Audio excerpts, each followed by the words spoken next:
Operasi protokol kesehatan ini dilakukan tim gugus tugas di sejumlah hotel dan juga kafe di kota Parepare.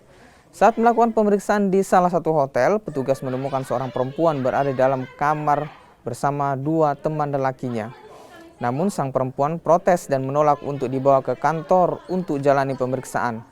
Mereka diketahui menginap di hotel tanpa ikatan pernikahan dan tak bisa menunjukkan kartu identitas hingga kartu vaksin.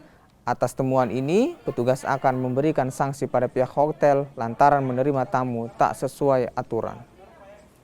Kita temukan salah satu masyarakat yang tidak mempunyai identitas, dalam hal ini adalah KTP, akhirnya sudah disampaikan. Ternyata setelah disampaikan kepada yang bersangkutan, mereka tidak saling mengenal. Ternyata ada yang mengatakan bahwa mereka bertiga mau ke sana kemarin, namun ternyata tidak bisa memberikan keterangan yang sesuai dengan apa yang disampaikan dari orang pertama sampai